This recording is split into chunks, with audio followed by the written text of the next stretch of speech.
कुछ लोगों ने तो कहा कि ये ब्राह्मणवादियों का सारा षड्यंत्र। प्रशांत भूषण ने कहा ये ब्राह्मणवादी मानसिकता का कार्य है। राकेश किशोर जी को प्रशांत भूषण पे SC/ST एक्ट लगा देना चाहिए। राकेश किशोर दलित निकले, ये तो मामला राकेश, प्रशांत भूषण, इंदिरा जयसिंह, राजदीप सरदेसाई सब समझ ले कि राकेश किशोर चाहे तो उन सबको, मतलब कोई उनको ब्राह्मण बता रहे हैं, अब सब पे SC/ST एक्ट लगा देंगे वो। और उनका तो ये तक कहना है कि दलित क्या हो रहा है भाई, सिर्फ मैं ही तो दलित हूं। जो आदमी ने हिंदू धर्म ही छोड़ दिया जज साहब ने, वो दलित कहां से हो गए? और वो तो 1990 में जब 30 साल के थे तब दलित हुए। थैंक यू VP सिंह, ये काम उन्हीं ने किया था। प्रयागराज के ही थे। मेरा साहब बड़ा दुर्भाग्य है, मैं जिंदगी में 2 बार धोखा खाया। एक बार जब मैं इंजीनियरिंग कॉलेज में था तो VP सिंह का बड़ा फैन हुआ करता था, और अभी बीच में मुझे एक बार एकदम शुरू में जब आए थे तो केजरीवाल अच्छा लगा था। दोनों ही बातों के लिए मैंने आज तक अपने को माफ नहीं किया।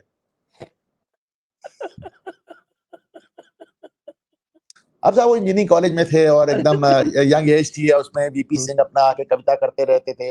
राजीव गांधी पे एक कविता उन्होंने लिखी थी, उनके हाथ से लिखी हुई चिट्ठी आज मेरे पास पड़ी है कि उनकी तो छोटी सी बात पतलून की क्रीच सी, अपनी तो पूरी कहानी शिकन भरी कमीज सी। हम लोग वाह वाह वाह वाह, राजा साहब क्या कर दिया, राजा नहीं फकीर है देश की तकदीर।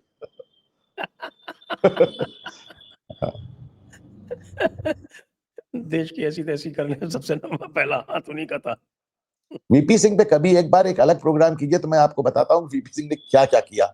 VP सिंह ने एक बार, मुझे अभी तक याद है, हम लोग कॉलेज में थे और VP सिंह को बनाने में उस जमाने में अरुण शौरी का बड़ा हाथ रहा था। जिस जमाने में VP सिंह देवीलाल से लड़ रहे थे तो अरुण शौरी ने देवीलाल को ध्वस्त कर दिया था इंडियन एक्सप्रेस के माध्यम से। परंतु जब VP सिंह पे बात उनका मोहभंग हुआ तो उन्होंने एक आर्टिकल लिखा था फ्रंट पेज पे, और उसमें लिखा था कि सामान्य तौर पे जो आग लगाई जाती है वो शनह शनह बुझ जाती है, VP सिंह ने जो आग लगाई वो समय के साथ और भड़केगी और भड़केगी और भड़केगी। हाँ, लेकिन वो आग तो पहले ही लग चुकी थी। मंडल कमीशन तो पहले ही आ चुका था। वो आग तो सही मायने में रामन और लोहिया ने लगाई थी। अब उस पर मजा ही देखिए, मंडल कमीशन का जो मैं, जिस तरह मैं मंडल कमीशन को देखता हूं वो ये देखता हूं, मैं मतलब लेट अस गो बाय डेट्स। इंदिरा गांधी 1977 में चुनाव हारी और मंडल कमीशन गठित हो गया। इंदिरा गांधी 1980 में चुनाव जीती, तब तक मंडल कमीशन की रिपोर्ट आ गई, इंदिरा गांधी ने उसको दबा दिया। कांग्रेस दोबारा चुनाव हारी, मंडल कमीशन लागू हो गया। जब पहली बार हारी कांग्रेस चुनाव तो मंडल कमीशन गठित हुआ, और जब दूसरी बार हारी कांग्रेस चुनाव तो मंडल कमीशन लागू हुआ। That is a fact. और राजीव गांधी ने इसका पार्लियामेंट में विरोध किया। पार्लियामेंट में विरोध किया, लेकिन राहुल गांधी कह रहे हैं कि बाकी किसी को कुछ नहीं, ये 50% पे क्यों रुका हुआ है, इसको तो 99% होना चाहिए। बात उसकी भी नहीं है ना। कल मैं अपने चैनल पे कह रहा था ये बात कि ठीक है आप आरक्षण 100% कर दें, फिर कह रहे हैं कि हमको प्राइवेट आरक्षण चाहिए और प्राइवेट व्यवस्था में चाहिए। मतलब अगली बार जब आप जयपुर डायलॉग्स करेंगे तो आपको बताना पड़ेगा कि आपकी टीम में कितने दलित, कितने OBC, कितने ट्राइबल, कितने मुस्लिम, कितनी महिलाएं हैं। और उसके बाद उन्होंने ये तक कह दिया कि हम समाज का एक्सरे करके वेल्थ रीडिस्ट्रीब्यूशन करेंगे। तो मतलब राहुल गांधी क्या करें उनको खुद नहीं मालूम ना, उन्हें खुद नहीं मालूम।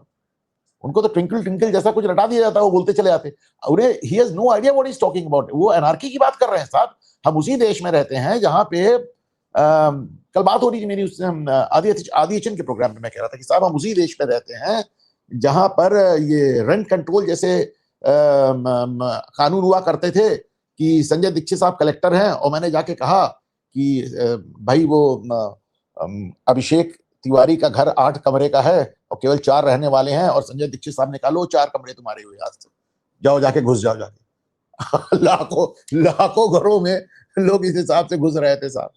डीएम साहब, तो हम लोगों ने तो वेल्थ डिस्ट्रीब्यूशन और रीडिस्ट्रीब्यूशन देखा है ना। गेस्ट कंट्रोल ऑर्डर भूल गए आप?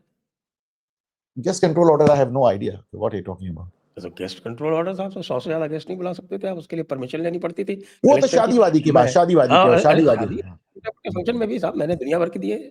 हाँ, और नहीं, और उसमें भी शादी ब्याह के लिए, अब मैंने देखा तो नहीं है लेकिन बुजुर्ग बताते हैं कि शादी ब्याह के लिए आदमी कलेक्टर के पास चीनी का परमिट लेने जाता था। 5 किलो चीनी मिल जाता तो चीनी का परमिट लेने जाता था कि हमारे यहाँ बिटिया की शादी है, हमको सरकार 5 किलो चीनी मिल जाए।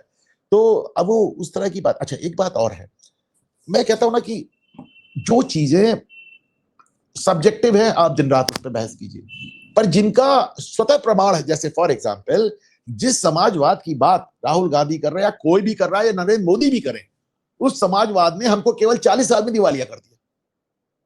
50 से 90 के बीच में हम दिवालिया हो गए, देश का सौदा गिरवी रखना पड़ा। तो आपको अच्छा लगे तो बुरा लगे तो, मैं नहीं कह रहा हूं व्यवस्था परफेक्ट है, लेकिन टिकाऊ व्यवस्था पूंजीवादी है पूरी दुनिया में। देखिए, समाजवाद का मतलब क्या होता है? ये बेकार की व्यवस्था है कि साहब कि हम तो कुछ नहीं करेंगे, लेकिन तुम जो करोगे उसका डिस्ट्रीब्यूशन हम करेंगे। हम पैदा नहीं करेंगे, लेकिन जो दूसरे पैदा कर रहे हैं उसका डिस्ट्रीब्यूशन हम करेंगे। तो डिस्ट्रीब्यूशन में कुछ नहीं लगता। और आजकल का बताइए, अब ये तो हद हो गई कि साहब के आपके इंडियन एयर फोर्स वाले जो हैं वो मेन्यू निकालते हैं और एक पूरे देश को जलाते हैं। रावलपिंडी चिकन टिक्का मसाला, रफीकी खारा मटन, बुलारी पनीर मेथी मलाई, कि दोबारा हो रहा है, कि दोबारा शाम हो रहा सवेरा है। कोफ्ता, सरगोदा दाल मखनी, जैकोबाबाद मेवा पुलाव, भावलपुर नान, बालाकोट तिरामिसू, मुजफ्फराबाद बर्फी फालूदा और मुरीद के मीठा पान। ये तो मुरीद के मीठा पान से अगर बस मैं सहमत अगर नहीं हूं। गेस्ट कंट्रोल मुरीद ऑर्डर के होता, अगर गेस्ट कंट्रोल ऑर्डर होता तो इस तरह का मेन्यू ना निकलता। मुरीद के मीठा पान से मैं सहमत नहीं हूं, वो मुनीर बंकर पान होना चाहिए। और देखें, परिवार के बुजुर्ग बताते हैं, आपने अगर देखा हो सुना हो तो आप बताइएगा कि 1971 के वॉर में लोग कारों के पीछे पोस्टर चिपकाते थे, छात्र, we took our lunch in Lahore, will take our dinner in Karachi. तो इस तरह करके उस जमाने में बातें हो रही थी कि सब रौन देंगे पाकिस्तान। और जिस तरह ये देखिए, ये बदले हुए टाइम के साथ ये जो एयरफोर्स का ये बदला हुआ अंदाज, मुझे दो अंदाज बड़े पसंद आए। आज एयरफोर्स का मेन्यू और अमित शाह जैसे गंभीर पॉलिटिशियन द्वारा डोनाल्ड ट्रंप से चुटकी लिया जाना, thank you for your attention to this matter.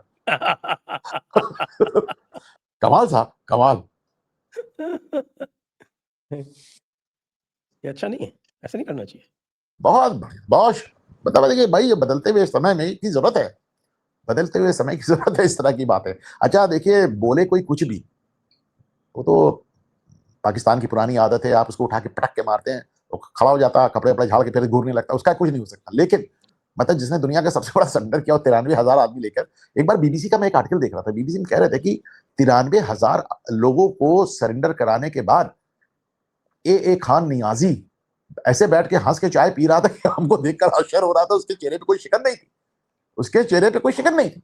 तो उनका तो कुछ नहीं हो सकता, आप मान के चलें कि आप कुछ भी करें। लेकिन आज जब ये इसने इंडियन एयरफोर्स ने ये मेन्यू जारी किया, तो कहीं ना कहीं चोट तो साहब बहुत लगी होगी। मैं तो अभी ख्वाजा आसिफ का इंतजार कर रहा हूँ। ख्वाजा आसिफ ने अभी तक कोई इसके ऊपर रिएक्शन क्यों नहीं दिया? वो ख्वाजा आसिफ हमेशा नहीं, ख्वाजा आसिफ देखिए, ये बात मैं कई बार से कह रहा हूं कि हमारे यहाँ रक्षा मंत्री बयान देते हैं, उसके बाद थल सेना अध्यक्ष देते हैं, फिर वायु सेना अध्यक्ष देते हैं, वहां उल्टा होता है। वहां पहले मुनीर बयान देता है, फिर ख्वाजा आसिफ देते हैं, या आईएसपीआर बयान देता है, फिर ख्वाजा आसिफ देते हैं। वहां बयान पहले आर्मी देगी, उसके बाद ख्वाजा आसिफ बोलेंगे, पहले बोल देंगे पता नहीं मंत्री पद बचे भी ना बचे। वो अभी उसने जो है ना, वो एक बदमाश है जो पहले अल जजीरा में होता था ना, मेहदी यार हसन ने ख्वाजा आसिफ का इंटरव्यू किया और उसकी ऐसी तैसी कर दी कि आपके यहाँ उल्टा क्यों है कि why is the army commanding everything? No no no no, there is a deep state in every country. हाँ, your deep state is your army. तो वो बेचारा गिरता पड़ता बड़ी मुश्किल से उस इंटरव्यू से निजात पाया। नहीं, निजात ही नहीं पाया, उसने अपने अपने आप को जस्टिफाई करने के लिए अमेरिका को चाप दिया।